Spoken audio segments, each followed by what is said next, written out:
ઉત્તરાર્ધ વંદિતું સૂત્ર ભાગ 6 રહોબખ્યાન એટલે છુપી વાત કરી માટે જે ખોટી કે ખરાબ છે તેમ માની લેવું એ રહોબખ્યાન છે. કોઈ પણ બે કે વધારે માણસો પ્રસંગવશાત ખાનગીમાં વાતો કરતા હોય તેટલા પરથી જ તે કોઈની વિરુદ્ધ ષડયંત્ર રચતા હતા એમ માની લેવું તે યોગ્ય નથી. અનેક કારણોસર માણસો બીજા ન જાણે એવી રીતે વાત કરતા હોય છે, જેમાં કેટલીક વાર તો એકબીજાને લગતી જ વાત હોય છે. તેથી જૂઠને છોડનારો શ્રાવકે કોઈ પણ પ્રકારનું ઉતાવળું અનુમાન બાંધે નહીં તથા તેને લગતા અભિપ્રાય ઉચ્ચારે નહીં એ ઇષ્ટ છે. તેમ છતાં કોઈ વાર જૂઠથી એવું બની ગયું હોય તો તેને બીજા વ્રતનો અતિચાર સમજી તેનું પ્રતિક્રમણ કરે. સ્વદાર મંત્રભેદ પુરુષે સ્ત્રીની અને સ્ત્રીએ પુરુષની છાની વાતો બહાર ના પાડવી જોઈએ. સ્ત્રી પુરુષના જીવનમાં એવા પ્રસંગો અનેકવાર બને છે કે જ્યારે પણ કોઈ કારણસર મતભેદ થઈ જાય અને તેથી અરસપરસ બોલાચાલી પણ થાય. આવા પ્રસંગે મન પર કાબૂ રાખી નહીં રહેવાથી એકબીજાના છિદ્રોને બે જો ખુલ્લા કરવામાં આવે તો તેના પરિણામો ગંભીર આવે છે. તકરાર પત્યા પછી તો અંગે ગમે તેવો પશ્ચાતાપ કાઢવાય પણ બોલ્યું બહાર પડે અને રાખ્યું વરે એ ન્યાયે તો પાછું ખેંચી શકાતું નથી. જેથી માટે જૂઠને છોડવાની ભાવનાવાળા વ્રતધારી શ્રાવકે પોતાના મોઢેથી કોઈના પણ છિદ્ર ઉઘાડવાની વૃત્તિને ધારણ કરવી એ યોગ્ય નથી. તેમ છતાં પ્રસંગવશાત ભૂલ ચૂકથી જો તેમ થયું હોય તો તેને અતિચાર લેખીને તેનું પ્રતિક્રમણ કરવાનું છે. મૃષોપદેશ એટલે કોઈને પણ ખોટા ઉપદેશ કે ખોટી સલાહ આપવી ન જોઈએ. આ જગતમાં ઘણા માણસો ભોળા હોય છે, કેટલાક ચતુર છતાં વિશ્વાસુ હોય છે અને કેટલાક બુદ્ધિમાન છતાં બીજાની વધારે બુદ્ધિ અંજાઈ જાય છે. આવા માણસો બીજાના વચન પર વિશ્વાસ રાખે છે અને તેના આધારે કાર્ય પણ કરે છે. તેથી તેવા માણસોને જો ખોટી સલાહ આપવામાં આવે હોય, કોઈ ભલતી વાત જ પકડાવી દેવામાં આવે તો પરિણામે તેને નુકસાન થાય છે. કેટલીક વાર તો તેની આખી જિંદગી બરબાદ થાય છે. જેથી જૂઠ ધિક્કારનાર એવા વ્રતધારી શ્રાવકને કોઈની પણ જૂઠી કે ભળતી સલાહ આપવી ઘટતી નથી. તેમજ મંત્રો, ઔષધિ વગેરે જે વસ્તુઓનું પોતાને શાસ્ત્રીય કે પદ્ધતિસરનું જ્ઞાન નથી તે વિષયમાં અન્યને સલાહ આપવી તથા જેનાથી જનતા ઠગાવાનો સંભવ છે તે જાતના ધૂર્તવિદ્યાના શાસ્ત્રો શીખવવા એ પણ મૃષોપદેશ જ છે. આવું કરતું શ્રાવકને માટે યોગ્ય નથી. તેમ છતાં કોઈ વશરત ચૂકથી તેમ થઈ ગયું હોય તો તેના અતિચાર માનીને તેનું પ્રતિક્રમણ કરવું ઘટે છે.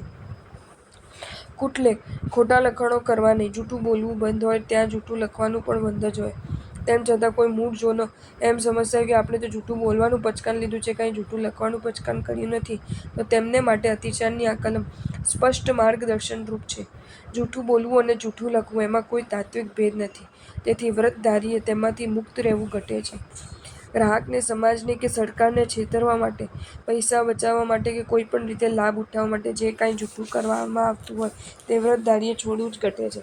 તેમ છતાં કોઈ વાર પ્રસંગવશ ભૂલ ચૂકથી તેમ બની ગયું હોય તો તેને અતિચાર સમજીને તેનું પ્રતિક્રમણ કરવાનું છે. ઉતાવળથી કોઈને દોષિત કહેતા, કોઈ છુપી વાત કરતા હોય તેનું જાણીને ભળતું અનુમાન કરતા, સ્ત્રીની ગુપ્ત વાત પ્રકટ કરી દેતા, ખોટા ઉપદેશ કે ખોટી સલાહ આપતા તથા ખોટું લખાણ કરતા. બીજા વ્રતના 5 અતિચાર વિશે દિવસ દરમિયાન જે કંઈ કર્મ બંધાયા હોય તે સર્વેથી હું પાછો ફરું છું. અવતરણિકા હવે સ્થૂળ અદાત્તાદાન વિરમણ નામના ત્રીજા અનુવ્રતનું સ્વરૂપ અને પ્રમાદવશત તે વ્રતમાં લાગતા અતિચારોનું પ્રતિક્રમણ જણાવાય છે. તૈયે એટલે ત્રીજે, અણુવયમી એટલે અનુવ્રતને વિશે, સ્થૂલગ પડદવ હિરણ વિરહ્યો એટલે સ્થૂળ પડદ્રવ્ય હરણ વિરતી થકી, પારકાનું દ્રવ્ય તે પડદ્રવ્ય તેનું હરણ કરવું, લઈ લેવું તે પડદ્રવ્ય હરણ, તેમાંથી વિરમવું તે પડદ્રવ્ય હરણ વિરતી, તેનું સ્થૂળ રીતિએ પાલન તે સ્થૂળ પડદ્રવ્ય હરણ વિરતી તેના થકી, પારકાનું ધન હરી લેવાનો સ્થૂળપણે ત્યાગ કરવો તે સ્થૂળ અદાત્તાદાન નિર્મળ વ્રત કે સ્થૂળ પડદ્રવ્ય હરણ વિરતી છે. આ જગતમાં દ્રવ્ય એ 11મો પ્રાણ ગણાય છે, અર્થાત સંસાર વ્યવહાર ચલાવવા માટે તે પ્રધાન વસ્તુ છે. તેના માલિકે આપ્યા વિના તે ધન લઈ લેવું કે બીજા કોઈ પણ રીતે તેનું હરણ કરવું એ મહા અનર્થકારી છે. તેથી શ્રાવકે તેમાંથી અટકવાનું છે, તેનો ત્યાગ કરવાનો છે. આ રીતે જે ત્યાગ કરવામાં આવે તેને સ્થૂળ પડદ્રવ્ય હરણ વિરતી કહેવામાં આવે છે. પડદ્રવ્યનું હરણ સિદ્ધિ અને આડકતરી એમ બે રીતે થાય છે.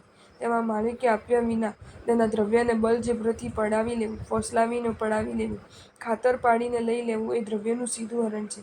જ્યારે માલિકને ખબર ન પડે એ રીતે યુક્તિથી પડાવી લેવું, છેતરપિંડી કરીને પડાવી લેવું, રાજ્યના અધિકારીઓ સાથે મળી જઈને અનુકૂળ કાયદાઓ કરાવીને પડાવી લેવું એ અડકતરું દ્રવ્ય હરણ છે.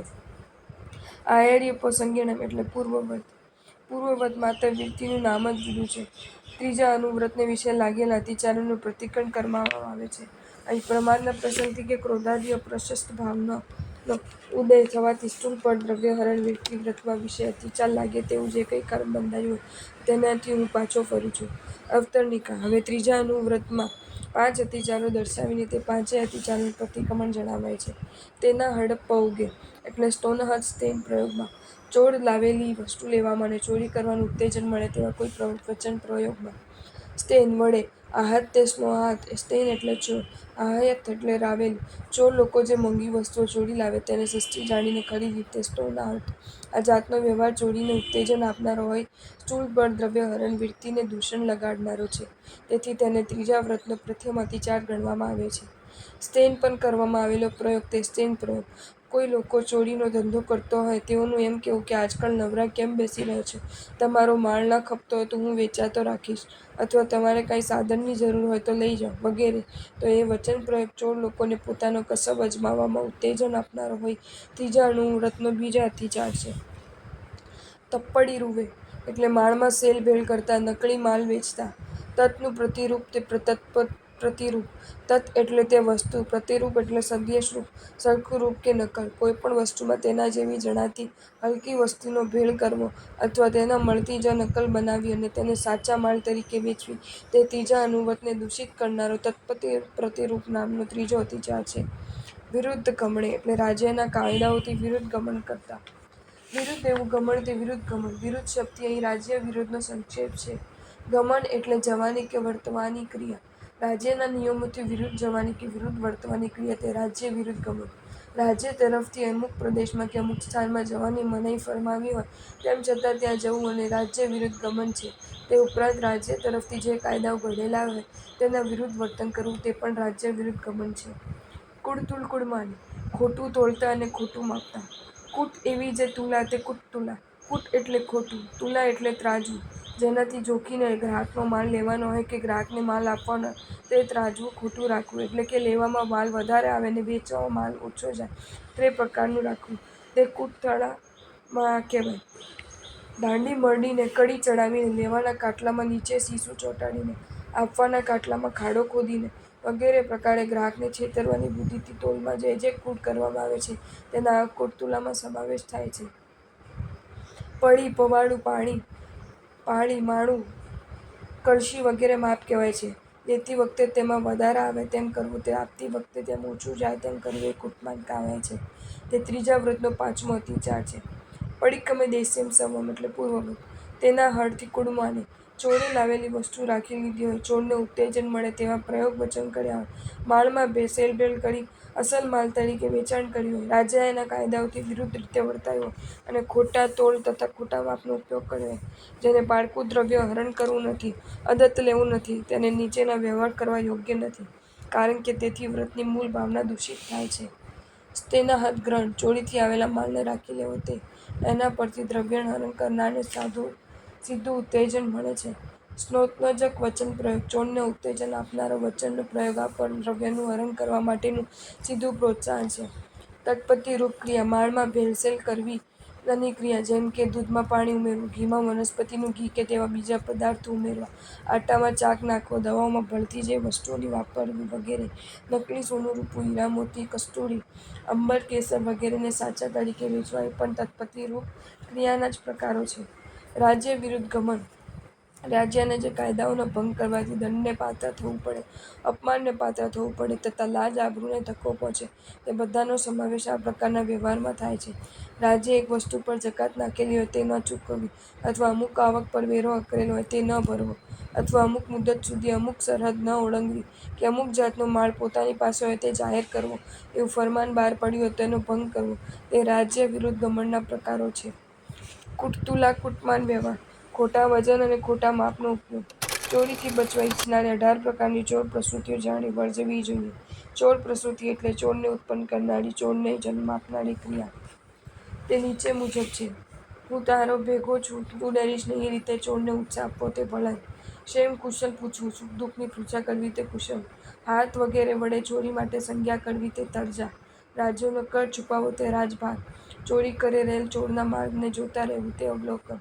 કોઈ પૂછે ત્યારે ચોરને છુપાવવાની દ્રષ્ટિએ તેને પડતો જ માર્ગ બતાવવો તે માર્ગદર્શન. સૂઈ રહેવાના સાધનો આપવા તે શૈયા, ચોરના પગલાં ભૂંસી નાખવા તે પદભંગ, વિસામો આપવો તે વિશ્રામ, નમસ્કાર કરવો પગે પડવું તે પાદ પતન, બેસવા માટે આસન આપવું તે આસન, ચોરને છુપાવવું તે ગોપન, સારું સારું ખવડાવવું પીવડાવવું તે ખંડદાન, વધારે પડતું માન આપવું તે મહારાજી, પગને ઠીક કરવા માટે ગરમ પાણી કે તેલ વગેરે આપવું તે પદ્ય, રસોઈ કરવા માટે અગ્નિ આપવો તે અગ્નિ, સ્નાન વગેરે કરવા માટે પાણી આપવું તે ઉદક, ઢોર વગેરે બાંધવા માટે દોરડા આપવા તે રજ્જુ, ચોરે લાવેલી વસ્તુ રાખી લેતા, ચોર ઉત્તેજન મળે તેવો વચન પ્રયોગ કરતા, માલમાં ભેળસેળ કરતા, રાજ્યના કાયદાઓથી વિરુદ્ધ રીતે વર્તતા અને ખોટા તોલતા, ખોટા માપનો ઉપયોગ ત્રીજા વ્રતના અતિચાર વિશે, દિવસ દરમિયાન જે તે અશુભ કર્મો બંધાયા હોય તે સર્વેથી હું પાછો ફરું છું. અવતરણિકા. હવે સ્થૂળ મૈથુન વિરમણ નામના ચોથા વ્રતનું સ્વરૂપ અને પ્રમાણ વશાત તે વ્રતમાં લાગતા 5 અતિચારોનું પ્રતિક્રમણ જણાવાય છે. જો તમને આ વિડીયો ગમ્યો હોય તો આ વિડીયોને લાઈક કરો અને મારી ચેનલ જૈન ફેક્ટ્સ એન્ડ સ્ટોરીઝને સબસ્ક્રાઈબ કરો. ધન્યવાદ.